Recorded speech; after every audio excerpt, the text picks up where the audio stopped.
أعوذ بالله من الشيطان الرجيم بسم الله الرحمن الرحيم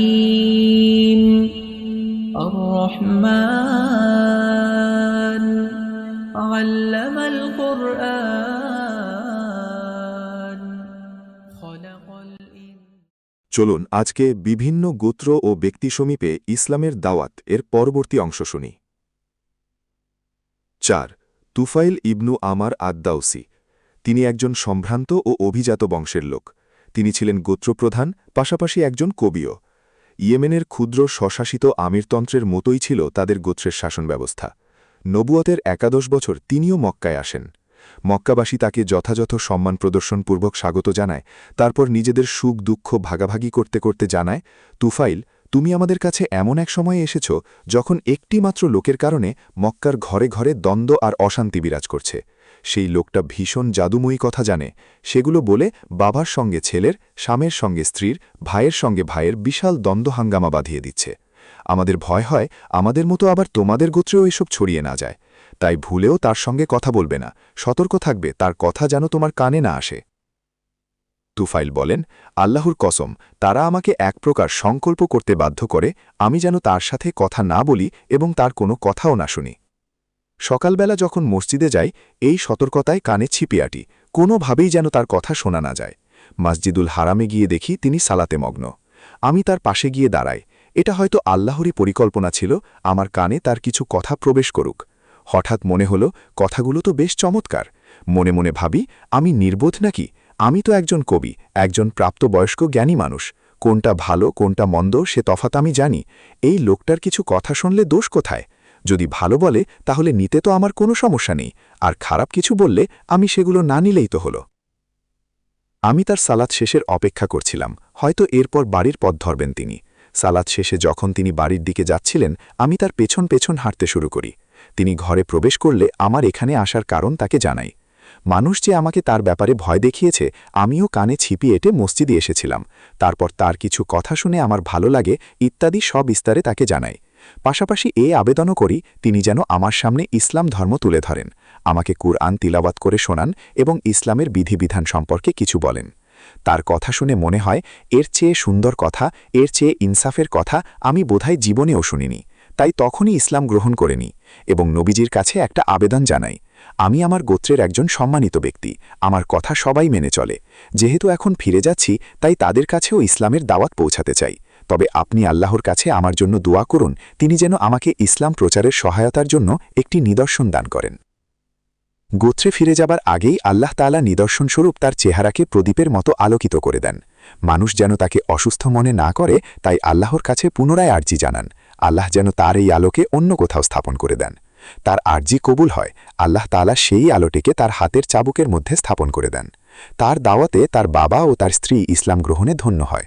যদিও তার সম্প্রদায় ইসলাম কবুলে কিছুটা বিলম্ব করছিল, কিন্তু তার জোরদার মেহনতে খন্দক যুদ্ধের পর প্রায় ৭০-৮০টি পরিবার ইসলামের ছায়াতলে আসে।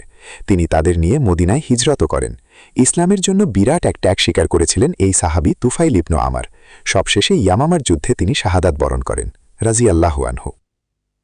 ৫ দামাত আল আজদি। জন্ম ইয়েমেনের আজদের শানুয়া গোত্রে। তিনি বুকিয়া অর্থাৎ ঝাড়ফুঁক করতেন। মক্কায় এসে মানুষের কাছে শোনেন মোহাম্মদের কথা। লোকেরা বলাবলি করছিল মোহাম্মদ একজন পাগল, কিন্তু তিনি ভাবেন এই লোকটির সঙ্গে দেখা করা দরকার, হয়তো আল্লাহ আমার মাধ্যমে তাকে সুস্থ করে দেবেন। তারপর নবীজির সঙ্গে দেখা করে বলেন, মোহাম্মদ, আমি ঝাড়ফুঁকে অভিজ্ঞ, তোমার কি কোনো চিকিৎসা লাগবে? নবীজি সাল্লাল্লাহু আলাইহি ওয়াসাল্লাম তার কথা শুনে বলেন, সকল প্রশংসা আল্লাহর, আমরা সবাই তার গুণগান করি এবং তার কাছেই সাহায্য চাই। তিনি যাকে হিদায়াত দেন কেউ তাকে বিভ্রান্ত করতে পারে না, এবং যাকে বিভ্রান্ত করেন কেউ তাকে হিদায়াত দিতে পারে না। আর আমি সাক্ষ্য দিচ্ছি আল্লাহ তাআলা ছাড়া কোনো উপাস্য নেই, তার কোনো অংশীদারও নেই। আমি আরও সাক্ষ্য দিচ্ছি মোহাম্মদ তার বান্দা ও রাসূল।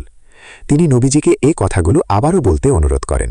নবীজি এ কথাগুলো তাকে ৩ বার শোনান। দামাদ আল আজদি মনোযোগ দিয়ে শোনার পর মন্তব্য করেন, আমি এই জীবনে অনেক গণকের কথা, জাদুকরের কথা ও কবির কথা শুনেছি, কিন্তু এই কথাগুলোর মতো কোনো কথাই আমি এখন পর্যন্ত শুনিনি। এই কথাগুলো মানব অভিধানের ঊর্ধ্বে, তা শুনে আমি খুবই মুগ্ধ। তারপর নবীজিকে অনুরোধ করেন, আপনার হাত এগিয়ে দিন, আমি ইসলামের বায়াত নেব। তারপর তিনি বায়াত গ্রহণ করে মুসলিম হয়ে যান। ইসলামের ছায়াতলে মদিনার সব যুবক নবুয়তের 11 বছর। 600 খ্রিস্টাব্দের জুলাই মাস। চলছে হজের মৌসুম। এই সময়টায় ইসলাম বেশ ভালো ও তাজা কিছু বীজের সন্ধান লাভ করে, যা অল্প সময়ের ভেতর আকাশ ছোঁয়া সুশীতল ছায়াবিশিষ্ট বটবৃক্ষে পরিণত হয়, যার ঘন সবুজ ছায়ায় মুসলিমরা দীর্ঘ সময় পর্যন্ত জুলুম অত্যাচারের তাণ্ডব থেকে দলে দলে আশ্রয় গ্রহণ করেছিল। মক্কার মানুষ নবীজি সাল্লাল্লাহু আলাইহি ওয়াসাল্লামকে সবসময় মিথ্যা প্রতিপন্ন করার চেষ্টা করত। তার দাওয়াতি কাজে যে কোনো মূল্যে বাধা দিত তারা। ফলে তিনি এক নতুন কৌশল অবলম্বন করেন। বিভিন্ন গোত্র ও বক্তিকে দাওয়াত দেওয়ার জন্য রাতের সময়কে বেছে নেন, যেন মক্কার কেউ তার এই প্রচার কাজে বাধা সৃষ্টি করতে না পারে। এক রাতের কথা, নবীজি দাওয়াতের কাজে বের হয়েছেন। সাথে আবু বকর ও আলী রাইয়াল্লাহু আনহুমা। তারা জাহল ও সাইবান ইবনু সালাবার তাম্বুতে যান। সেখানকার মানুষদের ইনের দাওয়াত দেন। এই সময়ে আবু বকরের সঙ্গেও তাদের বেশ বন্ধুসুলভ কথাবার্তা হয়। তাদের নানা রকম কৌতূহলী প্রশ্নের উত্তর দেন নবীজি। তবে ইসলাম সম্পর্কে বেশ আগ্রহ দেখালেও শেষমেশ তারা ইসলাম গ্রহণ করেনি। তারপর নবীজি মিনার আকাবায় যান। সেখানে কিছু মানুষের কথাবার্তার আওয়াজ শোনা যাচ্ছিল। নবীজি তাদের সঙ্গে দেখা করেন।